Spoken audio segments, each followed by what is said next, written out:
All right. So the topic of this conversation is going to be steps to prepare for the upcoming season. So this should be an interesting one. Just for the people who are signing in, because I think I see some new names. Basically, what I normally do is you can submit questions anytime you like along the way. I prefer that you use the question and answer function rather than the chat, because sometimes the chat can get a little bit busy and we lose the questions, get scrolled off and things like that. So if you have a question on the topic, shoot it in. I'll, feed it into the conversation where I think it makes sense. Let me fix this a little bit. There we go. Okay, so preparing for the upcoming season. Let's start with the start. When you guys are thinking about an upcoming season, where do you begin in your preparations? Brian, why don't you go? Well, it's such a broad topic. I think that it's an opportunity right now with all this time to start planning for what, the real question is, what do you want to teach? It's not just, organizing an idea of, a practice plan. But what do you want to teach? I mean, right now there's so much information on the internet. What are you going to do? What are you going to do for all the 6 individual techniques? How are you going? What collective program are you going to use? For example, what offense are you going to use? Or what defense are you going to use? What transition? What blocking scheme? What coverage scheme? How are they going to work together? And it's time now to put that all together so you can figure out what you're going to teach, and then you can start to set a schedule and when you're going to teach this and when you want it learned. For example, are you teaching? How much time are you spending on each thing? When are you think that should be executed? How much time on individual skills as opposed to collective skills? What are you going to do by your first competition? What do you want to learn? What do you want to learn by your second round of your play? And there's so many other things. You also need to communicate with your players now, talk to them about what their goals are, how you see them and what you want them to do physically, and start sending them information on the skills and on the collective things that you have. But let me just start with that because it can go on and on. Yeah. Anything you want to add to that, Mick? No, I was going to say the first thing that I would be doing is making sure that my players were talking to each other, and that we were making sure everybody's included. In other words, not to lose anybody or let anybody drift off. We have this. We always have had this period of time when we could only deal with our players from a distance or by telephone. And that was the critical thing for me. We had calling lists where player A would call player B would pass something on to player C, and then people would start communicating to see what their workouts were like and who was feeling comfortable with what they were doing, if anybody was having any problems, and basically to keep everybody in the fold and have everybody trying to get the same mindset to prepare for the season. So that would be the first thing that I would do, and I think that's where you got to after you went through most of those technical things, because you can't get anything done if you don't have everybody on the same page. Right, yeah, because otherwise you're coming into the season. Well, I mean, you're always going to come into a season a little bit imbalanced. Maybe you've got younger players and older players. Maybe some players, hopefully not, come in less fit or more fit, that sort of thing. So, the traditional Division I preseason will start early August. A little bit later as you progress down into the lower levels. High school, you may only get a week or maybe 2 weeks at most before you have to get into competition. So when you're kind of looking at what your preseason is gonna be, and Brian, you started kind of talking about these sorts of preparations. What are you looking at in terms of how you're going to structure that with your time? You know, some of it's going to obviously be related to skills, some of it's going to be related to offensive and defensive systems, those sorts of things. Well, I mean, that's what everybody can be doing right now. You know, organize day by day. You know, practice by practice. What are you going to do? And then I think one of the keys to coaching is to know when to move on. When do you move on? When do you accept what you've done? You're going to go back to it, but when do you need to move on for that preparation? And the other thing I would say is that when you do compete, you can only hold the players accountable for what you've taught, because by the first competition, you have not given them enough time to learn exactly the way you want it to be. So it is a progression, and you don't want to put the players lose their confidence or put them backwards because you're demanding things that they haven't had time to learn. Mick? So, John, I guess I'd like to think about going back a little bit. So before I get them, I'm going to have 2 weeks basically for training before I have competition. And if I want to use that 2 weeks effectively, then I have to make sure in this preparation program where all the teams are right now that they come in with certain things. I need to have them, and especially where we are right now with the virus and all of this stuff, and missing out on spring practice, I think that some of these things are essential. First of all, skill training, I want them doing something working on their skills. For instance, if I'm the setter, I want them touching the ball, and I want to have a certain regime for them to do in touching the ball. If I'm a middle blocker, I want certain things in skills. So same way with my liberos, same way with my outside hitters. So I have a whole list of things that I would like to have them being involved with. And the reason I said that I felt they should be talking to each other is so they can share their experiences either with motivation or lack of facility or what somebody's using creatively to be able to do this. I think that's really important. The biggest factor, though, in the 2 weeks in August is if they don't come in some kind of excellent physical condition, then I have to be very careful in what I teach and how much time I put in.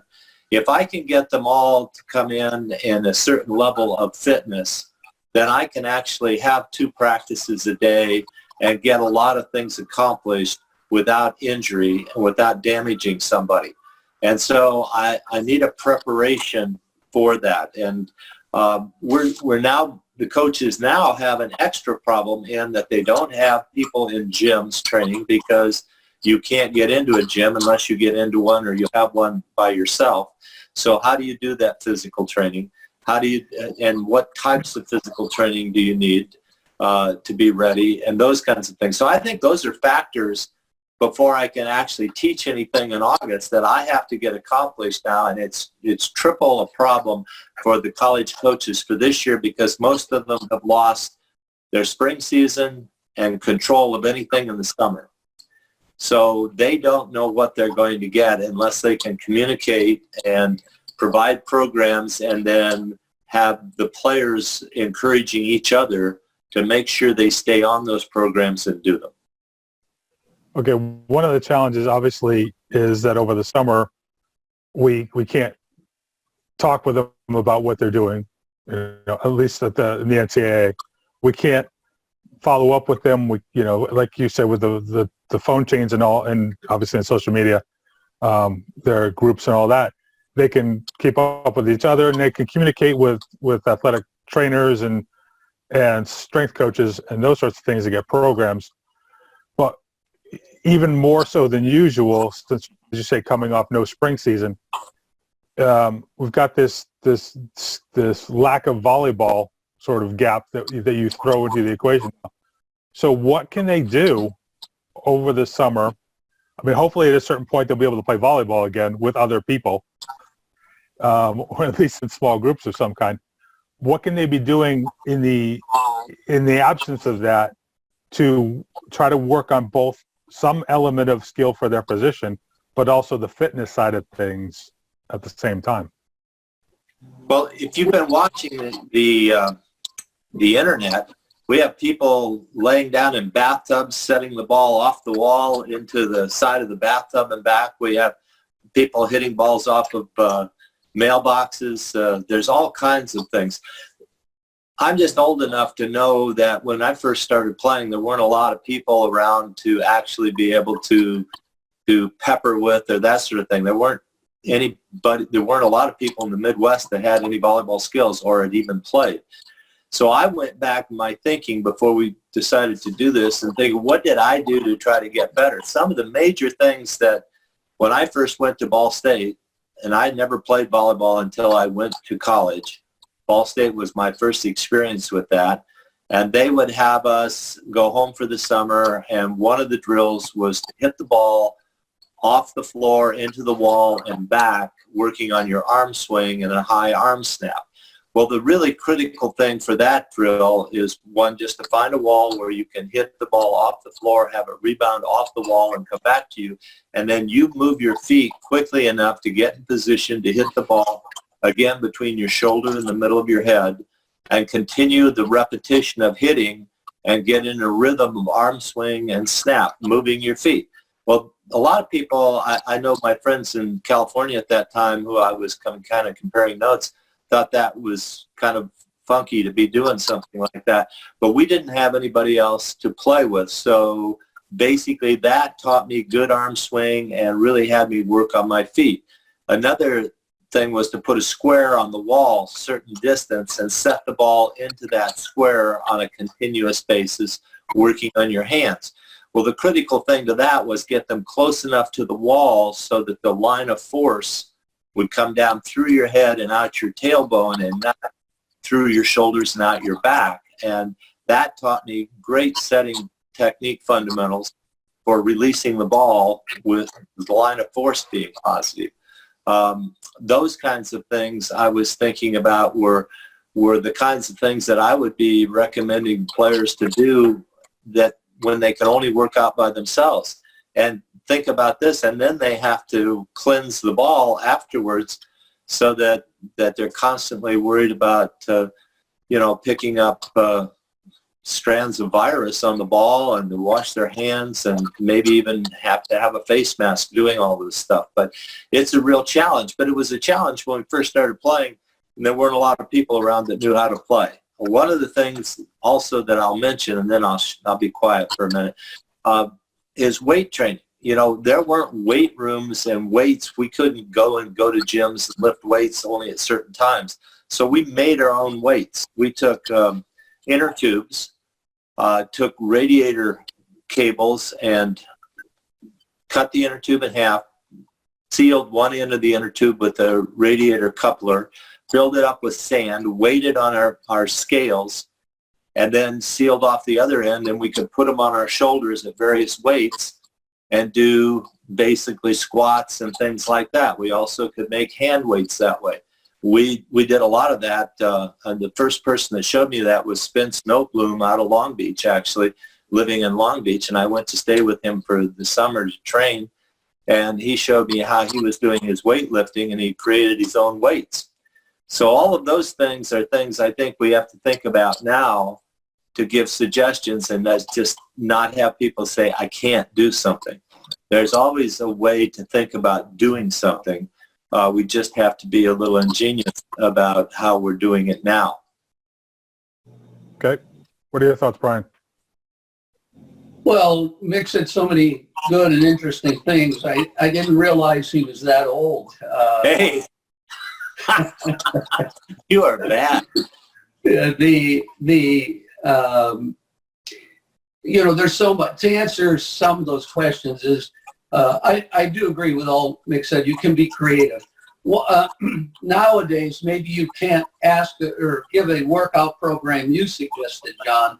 You can't send them some, but you sure can send them a link to, there's millions of workout programs on the internet right now. You can, all these companies are showing those for free. You can do different types of workouts every single day. I'm at home right now and I'm finding different ones to do. You can be creative. Second is, I'm fascinated when I go to and watch a kid play basketball and they suddenly look like Michael Jordan's, some of his moves. And nobody taught them that. They learned it from watching.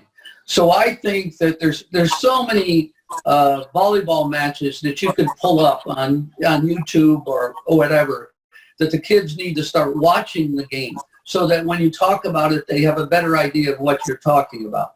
I'm a little upset that I'm watching on TV 1983 Final Four basketball when ESPN has a multitude of matches, volleyball matches archived, that they could play those at least sometime. They could play some of those games so the kids could watch those too. A couple of things I wanted to say previously, and one of those is about practice. When Mick said something that triggered a thought in mine. A famous coach one time called me and asked me, how much of your practice is planned and how much of it is reactionary? And I thought about it. 100% of my practice is planned and 100% of my practice is reactionary.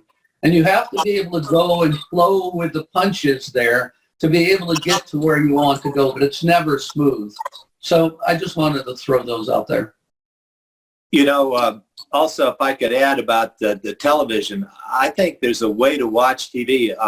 One of my former assistants just texted me the other day and said that the 2000 Olympic quarterfinals and semifinals were on YouTube. And so I got on there immediately and watched our quarterfinal match, USA versus Korea. And I started watching that more critically for different things. We got to the fifth game, and I didn't realize that Kerry Walsh, I probably realized at the time, but I'd forgotten how good Kerry Walsh was on defense in that fifth set against Korea. In fact, probably is the reason we won that set, was some of the most amazing going off the floor plays that I have seen in a long time. And I didn't really remember that we were that good, but we were really pretty good. And winning that match, Walsh probably should have gotten much more credit because she was phenomenal with her defense. But I was thinking and watching, when you watch a game, you don't just watch the ball. Like Suguro Furuichi, Japanese coach, once wrote a book, and in that book, he had a section of if I am a defensive player, if I am a middle blocker, if I am, and he listed all of these things that you should think about. So I would say if I'm a setter, I want to watch some of these Olympic games, watch the setter all the time. Don't watch where the ball goes. Watch what the setter does. And you just watch all of those things that the setter does. You can always go back and then watch the rest of the match or watch another player. Jim Stone just put out a thing this morning about movement. Brian, you in particular would like this because your philosophy on moving on defense. But he's talking about movement, and so he showed some clips from the end zone, and a lot of these films you see on YouTube are end zone films. You can watch the middle back or the left back, and you can see everything they can see, and so you can teach them how to read, basically. And he was talking about stretch reflex and moving, basically a drop and load position, and then move into the angle before the ball is actually hit. Those things a young player or a college player can really get good at by watching the videos, but knowing what to watch for, just not watching the game. Don't care who wins, don't care where the ball goes, watch what happens and how the movements are made. Those are important things to me. And I think there's college games and even high school games where players, couldn't watch. The more they watch, the better. Okay, I think I'm back. Hopefully, maybe you guys can hear me. Yep. The thing that I would toss in is that players now have a lot more access to look at clips instead of having to watch full matches, whether it's through VolleyMetrics or Huddle or whatever they've got available to them. So they can actually drill right down into a part of the game for them to look at. And I know that one of the things that's come up in a couple of the conversations, I think Mark Lebedeau has talked about in his scouting, what he's done with his middles is show footage of the opposing setter going through, what they do. So middles can specifically watch that stuff and look just at the setter and learn how to read hand position, body position, where's the pass, on and off the net, and all that sort of stuff. So the technology these days is great for being able to really get in there and specialize. Well, coaches. Yeah, I was talking more about the kid, the high school player or at home who doesn't have access, but they have access to something, and they're much more creative than sometimes we give them credit for. But yes, the technology today, I agree with you, John, is fabulous. You can learn the game so much quicker. So John, you have an idea actually that I've not heard that might be kind of interesting for college coaches to be able to put on their websites the breakdowns like with data volley, where you can watch a whole rotation of just first ball serve receive. They might be able to put those things up of matches, thinking in some ways that nobody would want to watch that, but certainly people wanting to learn about the game would love to watch that, because all you see is the serve, the movement of the passer, where the ball goes, and then it goes to the very next one in that rotation. And you can see a whole match of rotation ones and then rotation twos and rotation threes. That might be an idea that nobody's thought about to put out so people can get to that now because we're quarantined. Right. Yeah. I know some people with that sort of stuff. So who knows? Somebody's out there's listening. I would like that. Yeah. I'd love to see that. The other thing that I was thinking about earlier, Mick, when you were talking about spiking the ball against the wall and those sorts of improvised individual things, is a nice thing that's available these days now is the ability to do video replay on your phone or your tablet or whatever. Absolutely. Where you can put a delay on, just like we can do in the gym. Go work on something. It could be some footwork. It could be, like you say, you spike, do some reps, go back and look. Hey, is it the way it should be? There's some apps you can do side by sides. With you want to compare it to what you think it should look like or to one of your best reps, and make use of that.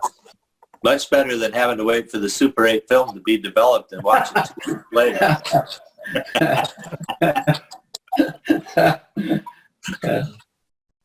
And we all did that. But no, I think you're exactly right. We have resources, but we have to be creative. And the reason that I'll go back to it one more time is having your team together is so that each of the players can try and assist in motivating each other by what they're doing, or get ideas from each other on how to do certain things.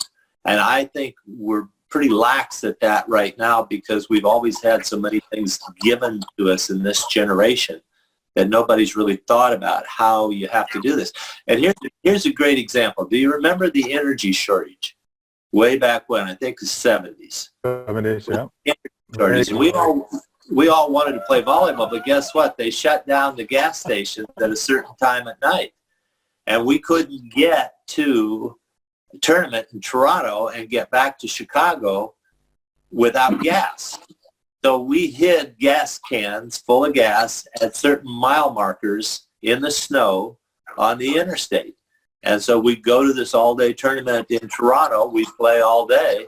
Then we'd drive back to Chicago and, mindful of the mile marker, stop, dig out a can of gas, put it in the car, and go another 100 miles and get another can of gas. And that's kind of creative thinking. That was Jim Coleman and his Volkswagen van carrying all of us. But those are the kinds of things we have to do now if we want to be ready to play and if we really want to have a season. Right. Do you guys have a thought on what sort of a progression could look like between now and August in terms of where players and coaches obviously can be focusing their attention to try to ramp themselves up to the start of preseason? Well, again, I think you have to have an overall plan. I think the weakness of coaching for all of us is that we really don't know what we want to teach. So many coaches are always experimenting or changing ideas, but they never have a real idea of exactly what they want it to look like. And it's hard to paint a picture for players of what you want them to do unless you have that picture in your mind yourself. And then how are you going to teach it? So first you have to have an idea of what you want to teach. And that's, again, from individual skills to collective skills and so on. So, every coach right now should be educating themselves as to what they want to teach. And there's so much information out there. We put together, four of us put together this master coaches idea, and we do these clinics, and that's really the focus of the clinics, is teaching things so that coaches have an idea that when they go back, they can put things together that they can work to paint that picture for players. And I think that right now it's all about education for coaches, passing that on to players before you can get in the gym. John, the other thing is there are things you need to find out the minute you get the kids in the gym to go with what Brian's saying, because he's exactly right. And that is who your passers can be. You have to look at the technique. It may be that you realize that somebody is going to struggle because of the technique they have until you can change it, and it's not changeable in 2 weeks. So you can't really count on them to be a primary passer maybe right away. So you have to be patient with them and have them be patient with themselves so that you can get that kind of improvement. In the process of doing that, I always spent the first 4 weeks of the season, including the 2 weeks of preparation, much more in individual skill improvement. I want to know who my setter is going to be. I want to know who my primary passers are going to be. I want to know the patterns. I want to know blocking, who's going to be on the left side or the right side, that I can try to get some specialization going because of the short preparation. In the spring is where I do a lot of changing and experimenting, but not in the fall, because you're having so much trouble with RPI and placement and trying to win the conference and get into the tournament that you can't really be the mad scientist that you would like to be sometimes. So I believe you have to have a plan for that, but I would say 50% to 60% of my practices early are technique and skill, and at the end of the year, 2/3 of my practices are more systems and 6-on-6, still trying to bring the skills along. So the overall plan that Brian's talking about, I think, is absolutely important, but then you have to pick up the new players coming in and see what you know about them. Right now, the problem for the college coaches seems to me to be that they haven't had a spring to really teach that incoming group of freshmen what they really wanted to get across during the season. And now they have to go into this season with two groups, the incoming group and the group that they didn't have a chance to teach the previous year. So half of their team is maybe not going to have the skills that they want for the systems that they thought they were going to be able to teach. Okay, we had a question come in. And again, because I know we got some people who've come in since we started. If you want to send in a question anytime, go ahead. Just use the question and answer section. So Jason wants to know, working with the assumption that several of our kids aren't going to have access to what they normally would have to be ready for the fall, what skills are most important to emphasize for early season success? Can we sacrifice certain skills in exchange to really be good at others, since we'll all be playing some version of catch-up? Well, the reality is everybody's in the same boat. I mean, it's not a matter of, that anybody's ahead of anyone else. You're all on equal ground because you all missed that time.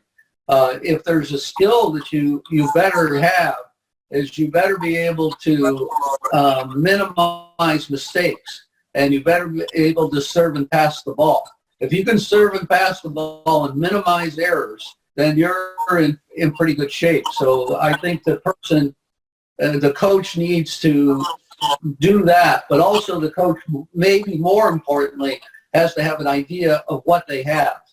What do they have? I see so many high school club teams that are small and don't play very good defense. If you're small, you better play very good defense. If you're a big team, you better teach them how to move so that they can hit and block the ball. But basically, what I see now, I'm doing television matches, and when I watch, I see the biggest problem with all the college teams that I televise and broadcast is that they have trouble. There are too many mistakes, too many errors. And so if you can minimize errors, not being cautious, but work on not allowing or minimizing errors in every skill that you teach, I think that's the key. I totally agree with that, and I'd say it a little bit differently. I'd say I want to focus on how I can score the most points and how I can give up the fewest number of points. So serving for sure would be a way I can score points and not a way I want to give up points. So I'm trying to work on serving velocity, probably without many errors, try to get to that point. Passing for sure is how I'm going to get my offense and have a better chance to score, but I do not want to give up pieces. So good passes versus giving up points, that's a problem. And then attacking would be the third area.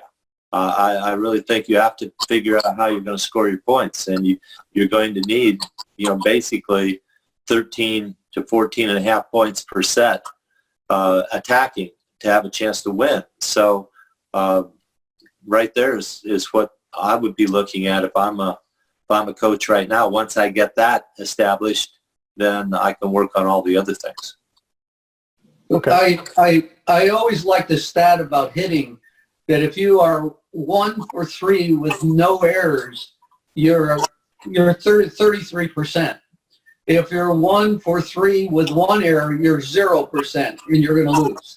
So I'm not talking about caution. I'm talking about not scoring for the other team.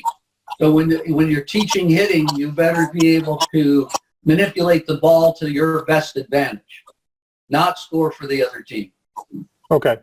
Along those lines, some errors that we give up are because of technical failure, insufficient skill, and some errors are poor decision making. So how can we help the players develop better decision making to then go along with also better technical ability that we're also working on?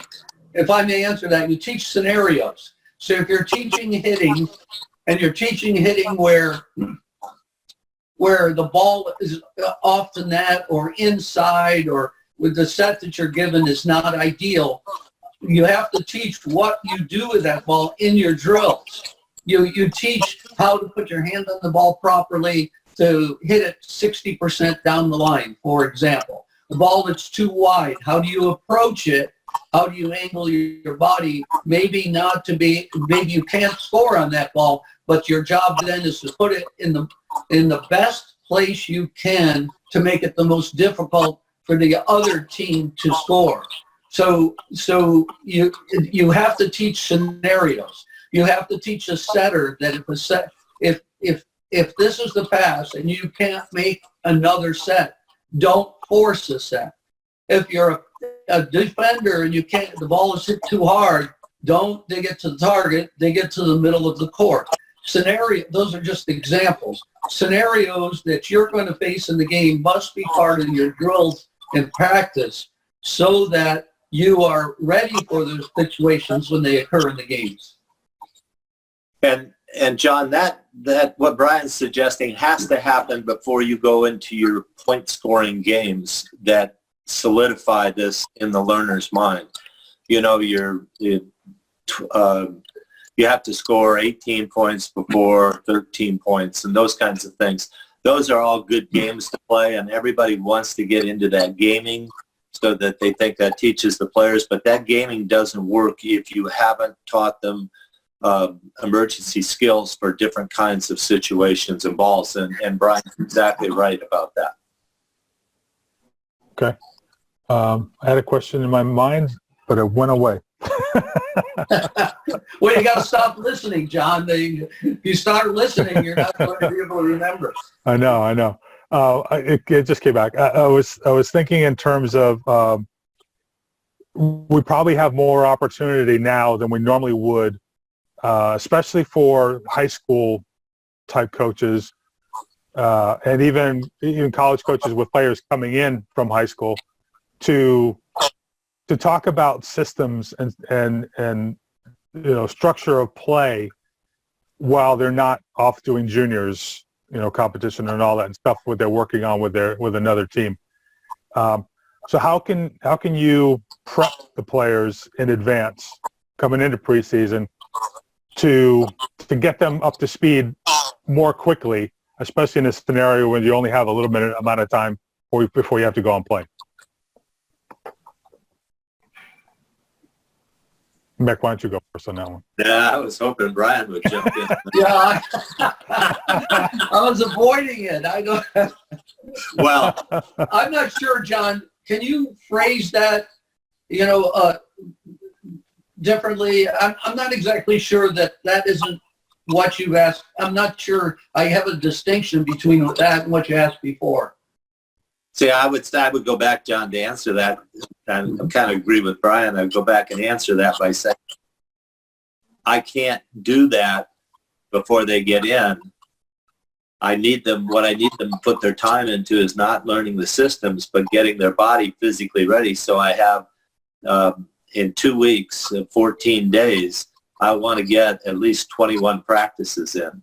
And if I can have 21 practices, in other words, if they're physically conditioned well enough and can be alert, I can have a good physical practice, and then I can have a walkthrough practice, a mental practice to teach systems and that sort of thing before we go 6-on-6. So I don't know that there's many ways that you can talk about different systems other than get them to watch teams playing systems that are close to what you're doing, but that doesn't really teach them why and what to look for.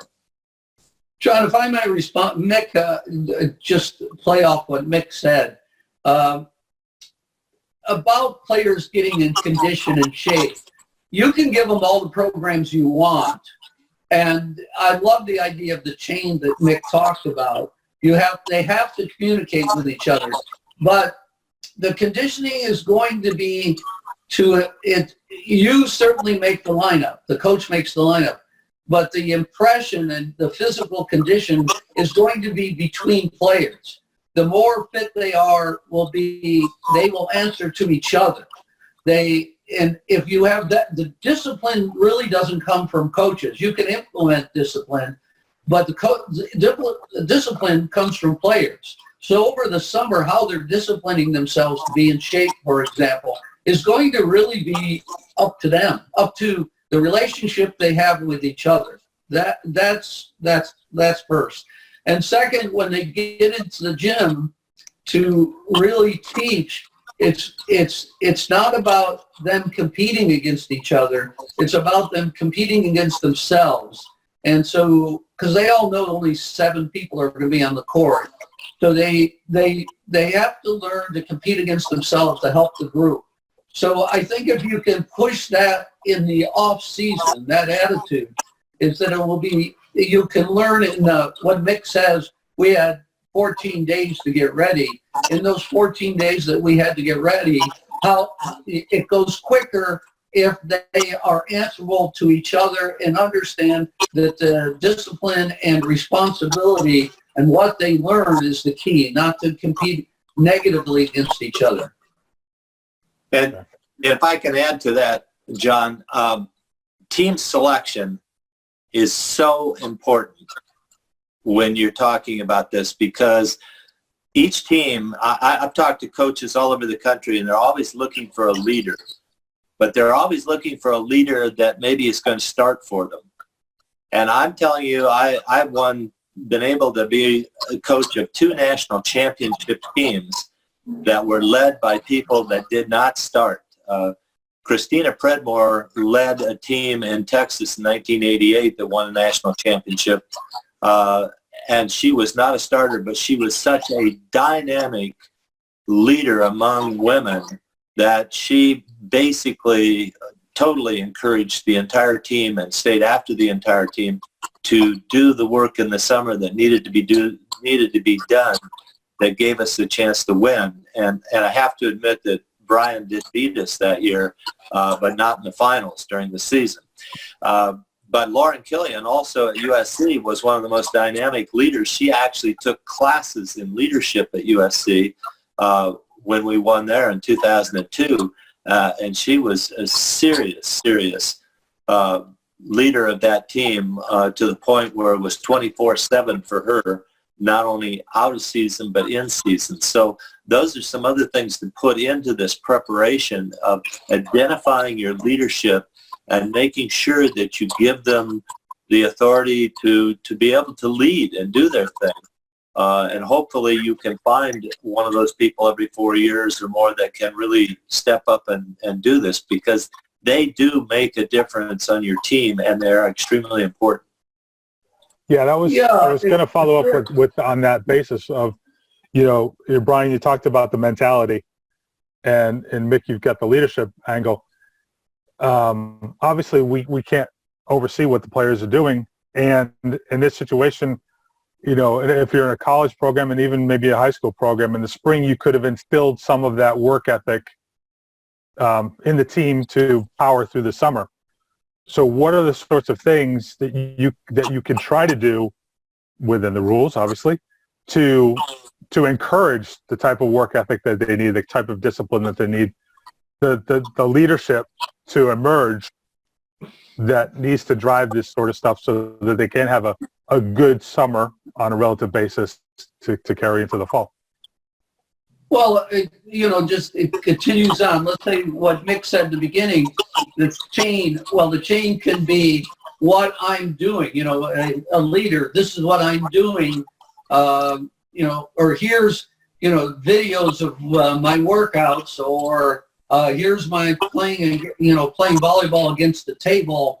They can share things that they're doing. Leaders can share without preaching, without forcing, but can show what they're doing as leaders in preparation, and just show, and followers will follow if the leader is good. If I can say something else about leadership, when Mick said, we've had some championship teams that they've all been, every leader on the team has been different. And some are very quiet, but when they talk, everybody listens. Some are louder, some are funnier, some are more serious, but the number one thing leaders do is they make everyone else better. Yeah. So the leader has to find out the personality of the team and of each player on the team and learn what makes them better, what motivates them.